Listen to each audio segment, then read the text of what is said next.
Welcome. This is the first episode of Who Are the Oddfellows?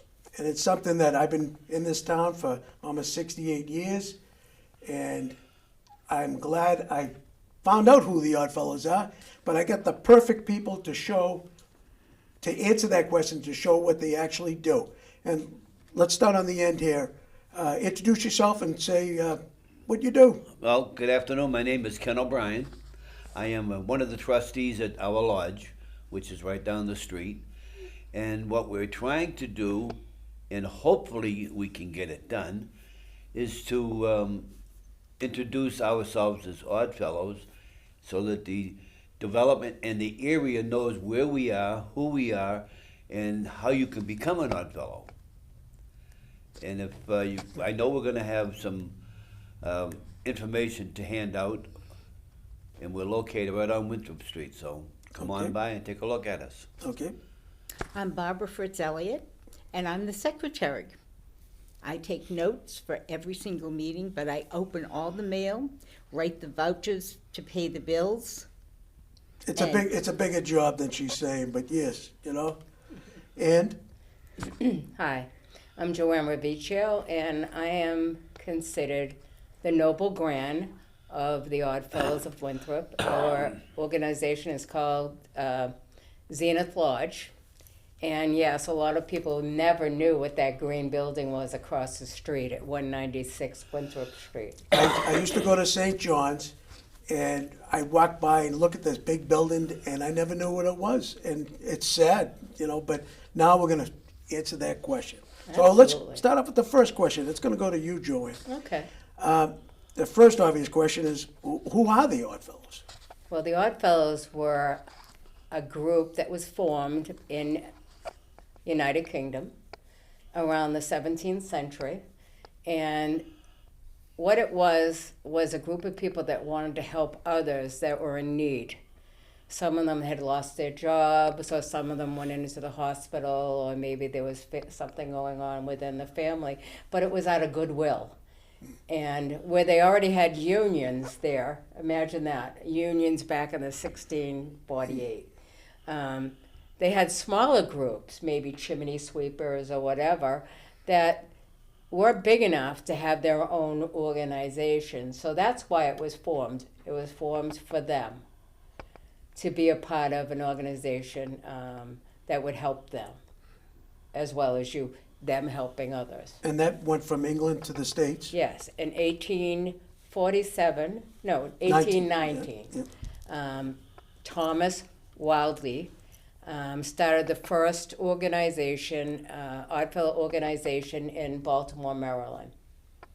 And it was basically started, you're saying, as a union type thing to Right. have representation, and it turned into a charitable organization. Absolutely.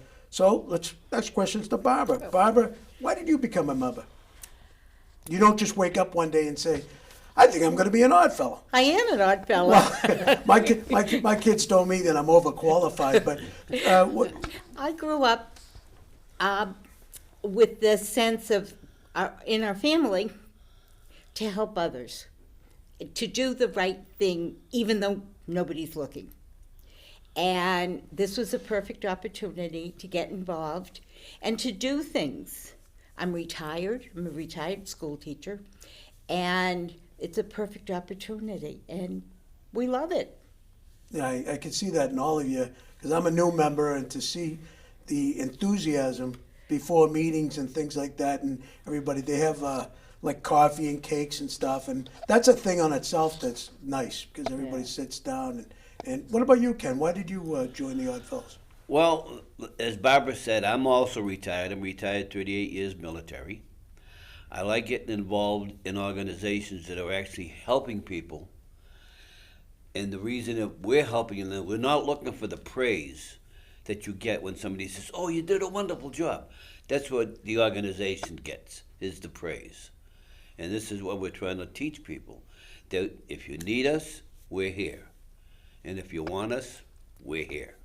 Now, back to you, Joanne. What are the requirements to become an Oddfellow? So if you want to get involved, and I want to point out something, that it's not a barroom everybody's down there getting drunk. And there's nothing wrong with that either if you're doing a lot of work, because I know I've been on both sides of the fence. But, I mean, I can compare this to a lot of organizations like the Elks and Moose and what have you, that they do so much good.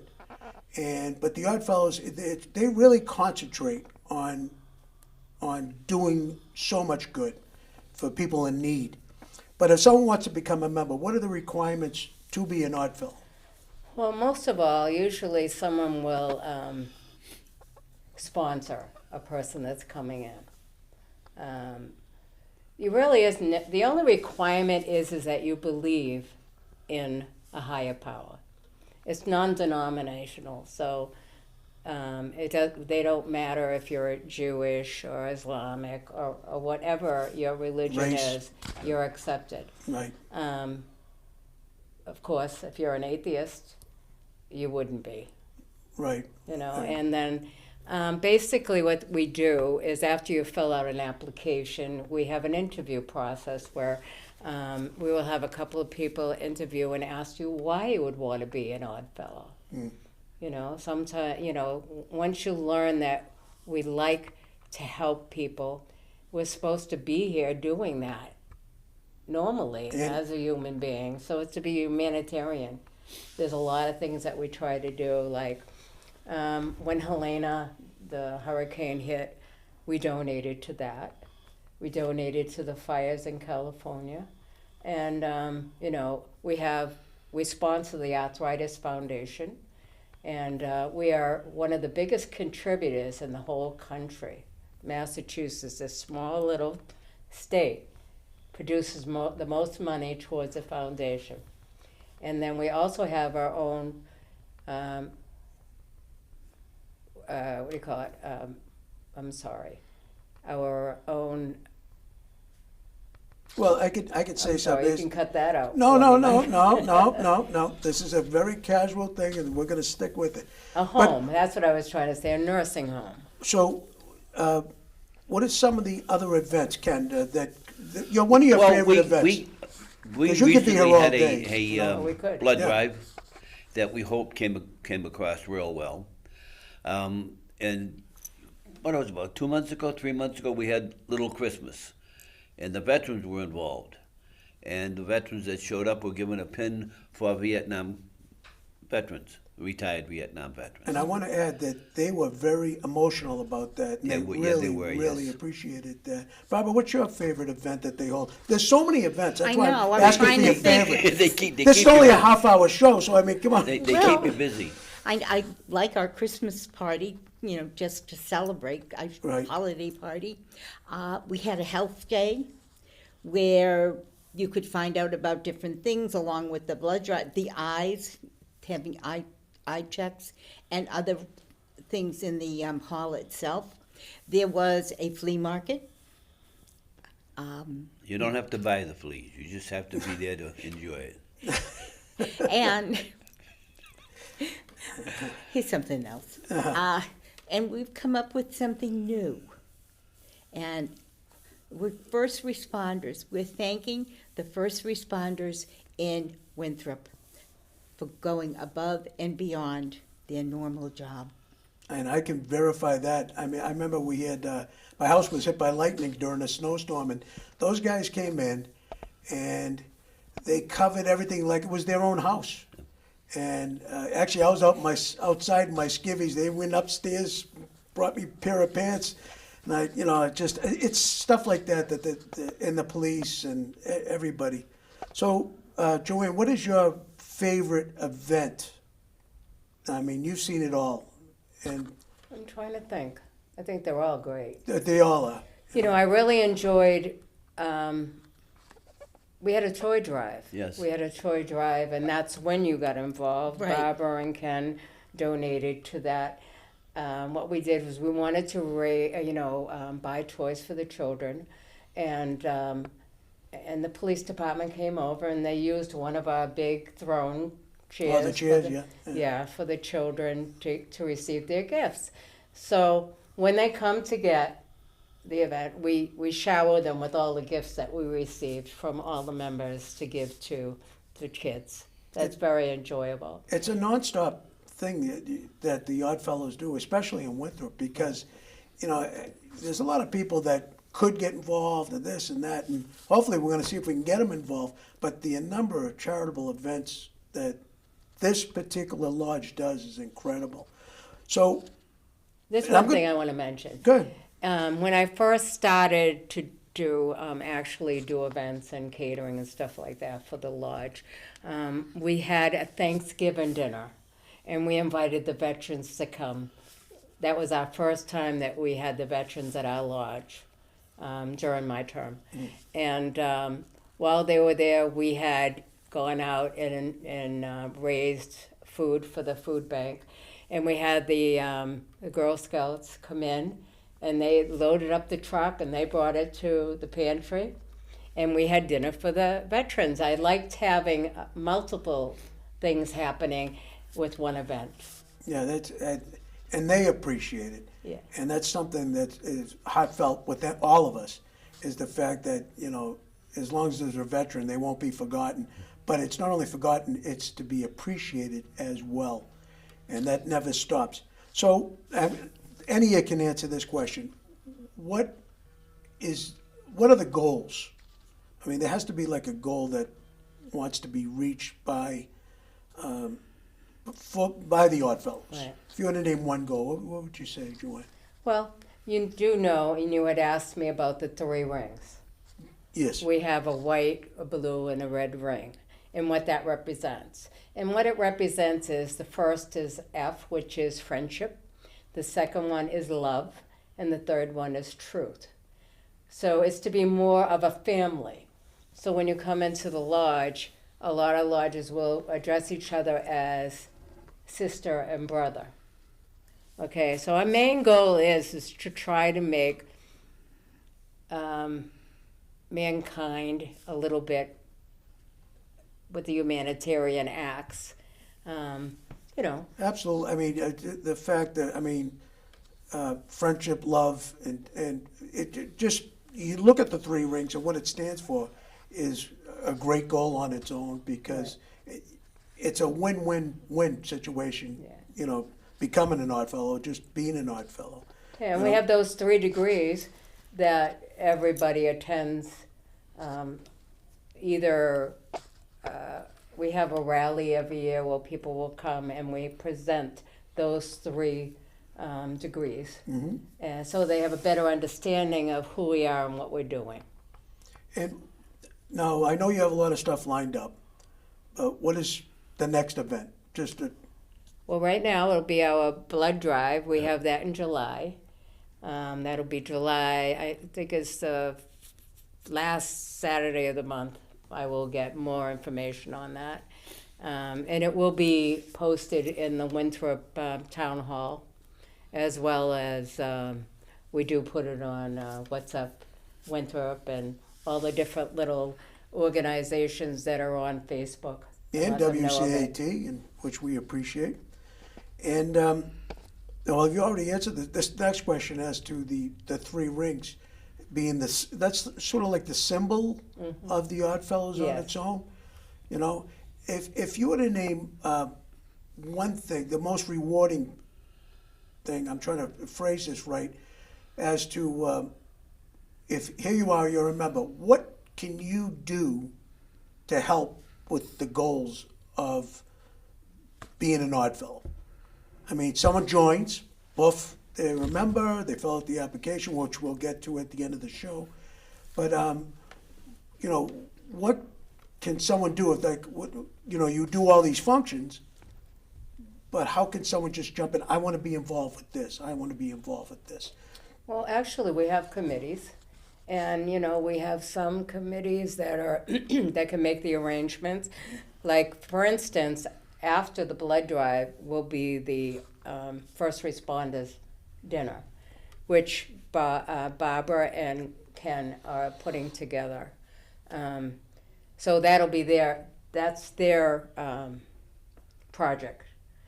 We have also Sandy Shift, and she's always out there promoting a lot of the things that we do. And she was the one that brought the Festival of the Reeds to us that we started in November. and that was a great event. And what we try to do is just to find something that we could do in Winthrop that is different, or to work with other organizations, such as when we did do the health drive, the iMobile for the Lions Club came in to do those assessments. And I like that, you know, and I'd like to get involved. Like even the veterans, you know, the veterans have come to us and said they appreciated what we've done for them, and in turn gave us a donation, which was very nice. Yeah, that's how they. Which was very nice to even donate us our flag that's on the flagpole. You're talking about the American Legion Post 146. Right. They're all great guys, and, Right. and this. Now you had something there, one of those you wanted to hold up. That's, yeah. Now why don't you explain this here? It says, the topic is I am an odd fellow, and so why don't you bring this up? I can read You it. can read Jim. it, that's fine. I believe in the fatherhood of God and the brotherhood of man. I believe in friendship, love, and truth as basic guides to the ultimate destiny of all mankind. I believe in my home, my church, my temple, my lodge, and my community deserves my best work. My modest pride, my earnest faith, and my deepest loyalty as I perform my duty to visit the sick, relieve the distressed, bury the dead, and educate the orphan. And as I work with others to build truth, I am and must always be grateful for my Creator, faithful to my country, and fraternal to my fellow man. I am an odd fellow. That's beautiful, it Yeah. really is. We do mention that at every meeting. You know, sometimes we need to be reminded of why we're here and what we're doing, but mostly everybody wants to help the odd man out. Now, Ken, you had something there, what Yeah, you this have there? this is what the Oddfellow logo Hold looks that up like. to you. Yep, It's the three rings: friendship, love, and truth. It's the red, white, and blue, but you notice the colors are not red, white, and blue. It's white, blue, and then red. But it's something that we put out on the table when we're having parties and meetings, just to let you know that you're a member of a family. And this is what we're trying to do. We're trying to get you involved in the family aspects of Oddfellows. You come into the club, to the lodge, and you're treated like family. You're not treated like a stranger. No. If you're treated like a stranger, it's because you don't want to mingle with people. you know, and it's great, now, you're retired, I think we're all retired, are we, are you still? I don't know, I'm retired, and the thing is, rather than if you're sitting home, you watch a game, that's great, but it's nice, what is it, meetings are like twice a month? Yes, Tuesday, the second and fourth Tuesday of the month, and it starts 6:30. What we have is a little social gathering where we have coffee and tea and maybe something to eat. A lot to eat, good. And then, we have our meeting at 7:30, which we're trying to change it. We have to change our bylaws so that we can have it at 7.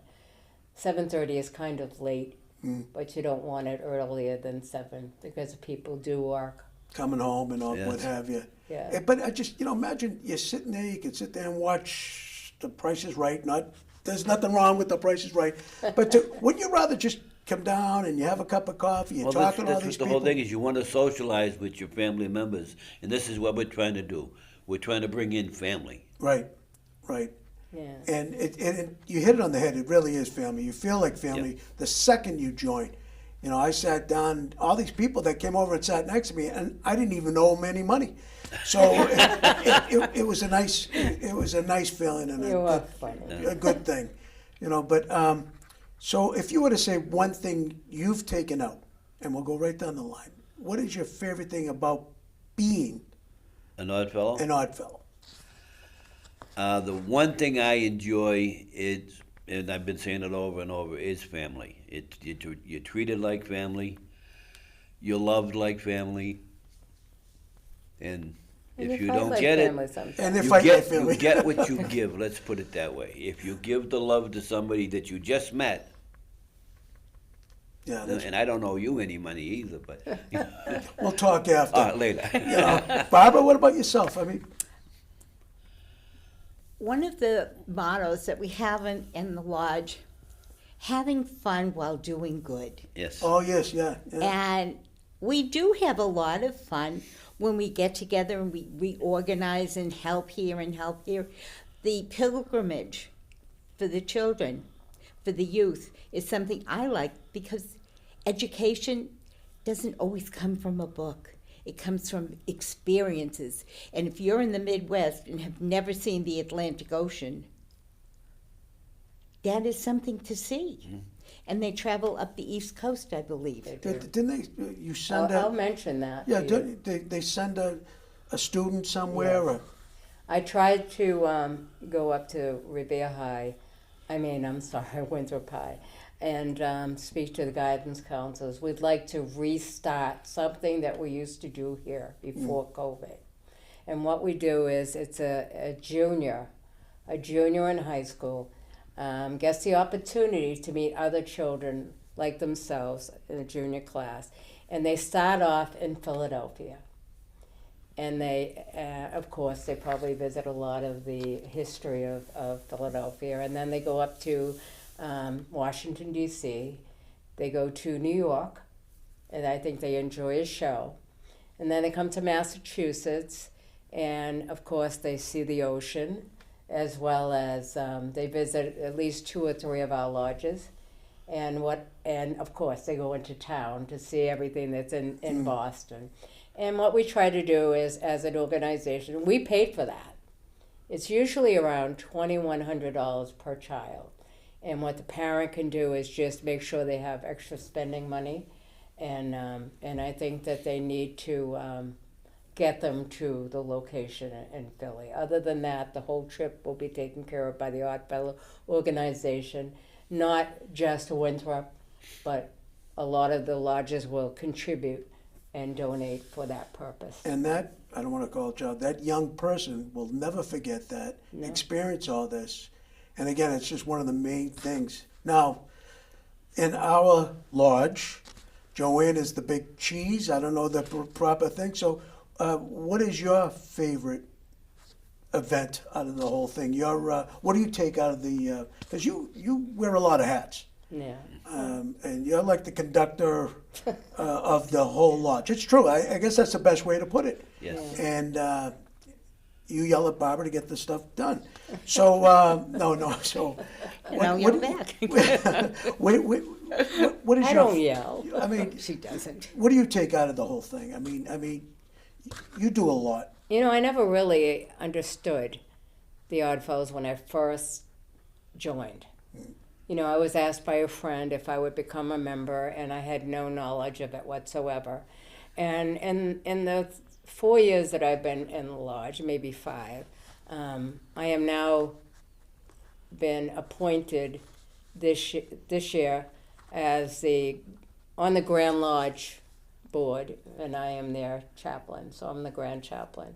So I've been traveling from place to place to different lodges, and getting their history, and I've really enjoyed that. I enjoy meeting people, and entertaining, I'm a social person. Isn't there like a Grand Lodge? Yes, it is. There's a Grand Lodge, and it's in Worcester, Massachusetts. Oh, it's in Massachusetts. Yeah, that's Huh. Grand, the Grand Yes. Lodge, the Grand Lodge of Massachusetts.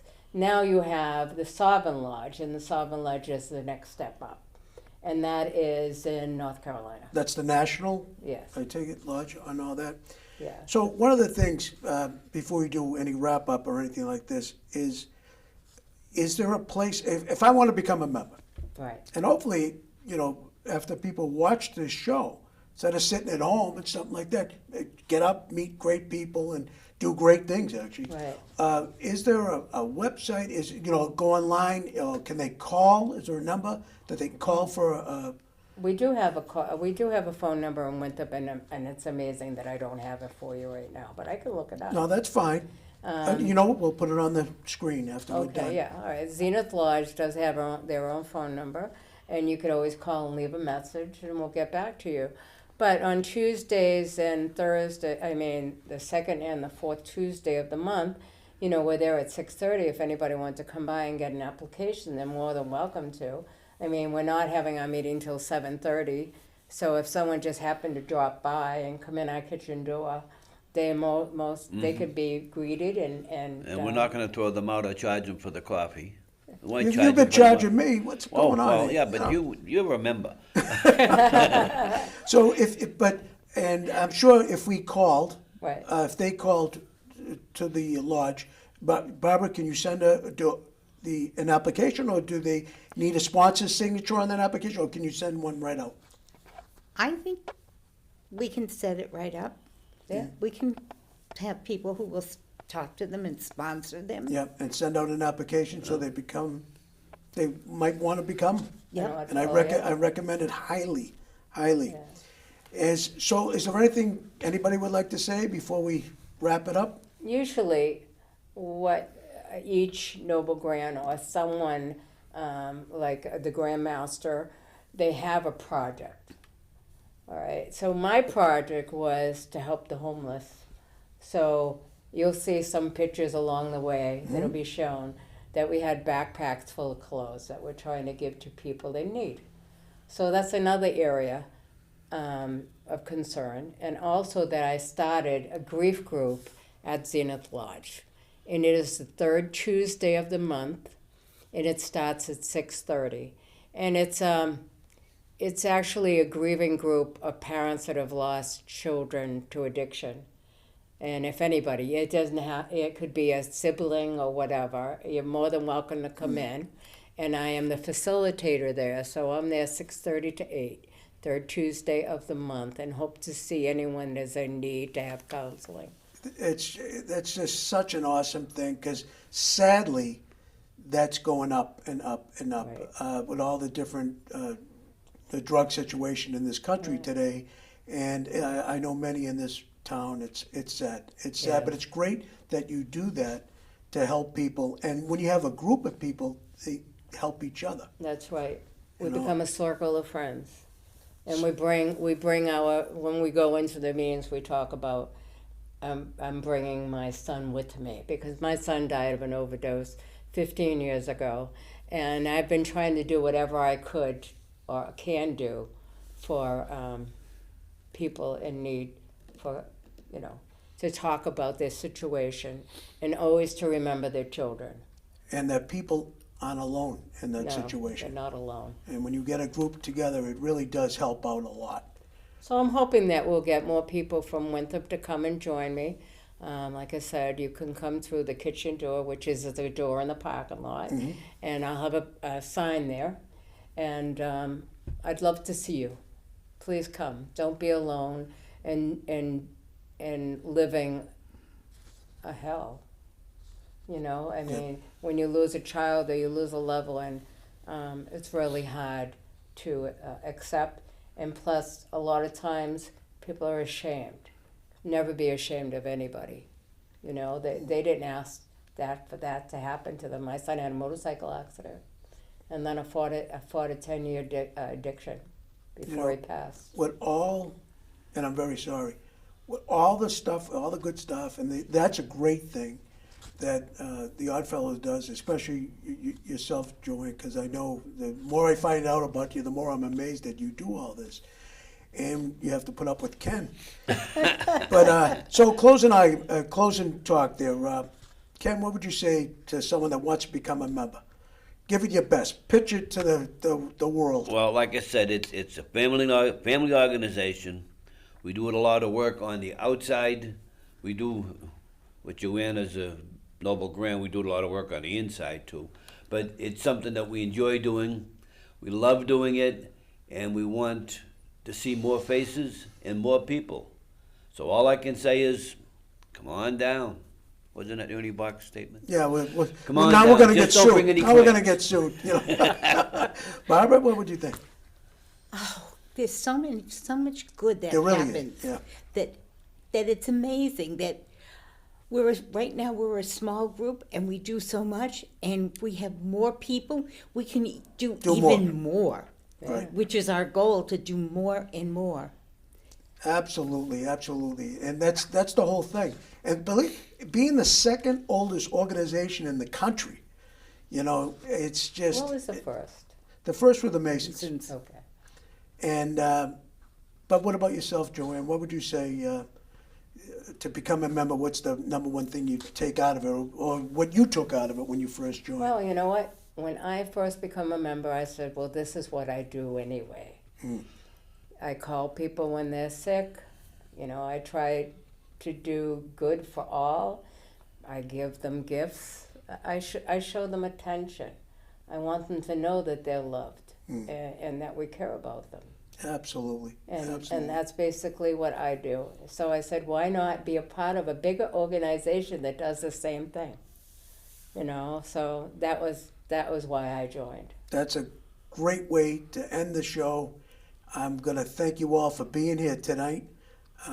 It's a win-win situation. If you want to join, we'll have information on the bottom of the screen, so you can call the number or different places where you can get to make sure you get an application to join. But even more than that, just to find out about what we do, and it just amazes me that. And by the way, the building itself is beautiful inside. Yeah, it really it's is. very nice. People don't know if anything. It's old enough to be on the historical register, it looks like. It was But- 18-something. Inside is absolutely I beautiful. know we're going to be ending the No, show no, right now, yeah. but the only thing I did want to mention, and I wanted to do it in the very beginning, is that we have 600,000 members, Yeah, you said that. right? Did I say that already? Yes, That's all right. Okay. 6,000 members. Yeah. 600,000, and half of them are females. So that's another reason to join.